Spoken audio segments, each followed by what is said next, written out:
وكذلك دائرة دسوق محافظة كفر الشيخ في شهر يوليو، خلال شهر يوليو. ويتم الاختيار بين المرشحين على أساس الصفات التي تقدموا عليها في عام 2005، ولا يعتد بالأحكام الصادرة من المحاكم الإدارية. معنى هذا ان انا هنزل على صفة العامل. طيب لو انا نزلت على صفة العامل ونزل امر ابو هيف على صفة الفئات، يبقى تنحصر المعركة الانتخابية بين انا عمال وامر ابو هيف فئات، ويبقى في هذه الحالة تجرى الانتخابات بيننا وبين المرشحي الاخوان المسلمين. ما علينا نقول انهم انتهوا، او اللجنه العليا للانتخابات قالت ان الانتخابات تتم بين المرشحين جميعهم السابق لهم التقدم في 2005. معنى هذا ان انا هتقدم على صفة العامل. رحت مديرية امن اسكندرية اسأل ما هي الصفة التي هنزل عليها او هرشح نفسي عليها او انا مرشح عليها. قالوا صفة الفئات. طيب ما في حكم بيقول ان احنا بنتقدم على الصفة التي تقدمنا عليها في 2005.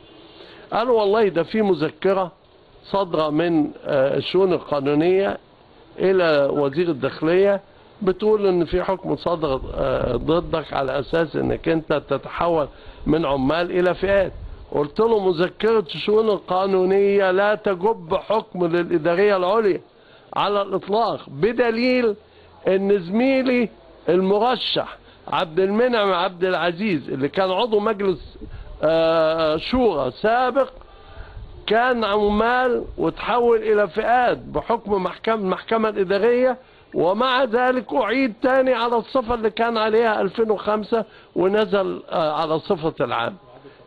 وكذلك السيد المهندس عادل فتح الله اللي هو كان رئيس المجلس الشعبي المحلي لحي الجمرك كان نازل على صفة العمال وصدر حكم بتحويله إلى فئات، ثم بعد ذلك أعيد إلى ما كان عليه وقتها.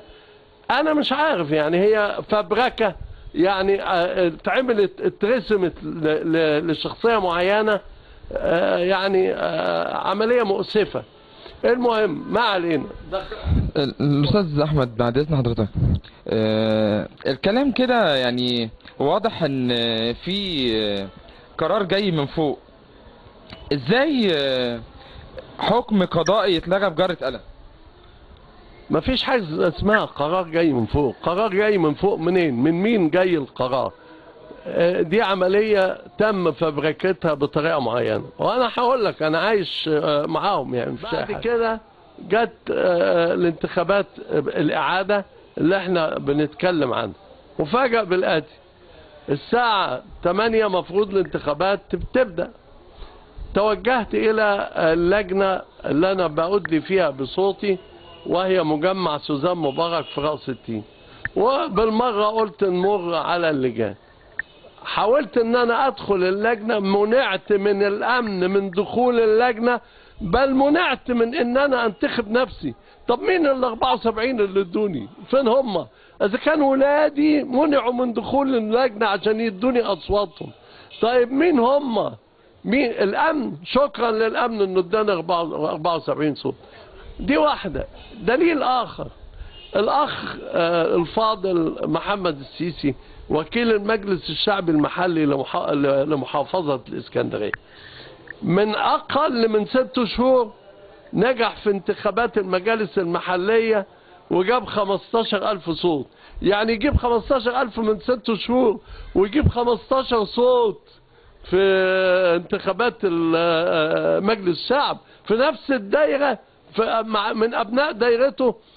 ده احنا اللي قاعدين نشرب معاهم كل يوم قهوة وشاي، الاعضاء اللي عندي في النادي 500.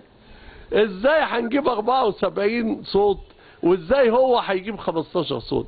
احنا ولاد السيالة اتربينا فيها، احنا اتربينا في السيالة. اقل شيء انا على مدى 4 دورات لم ارى هذا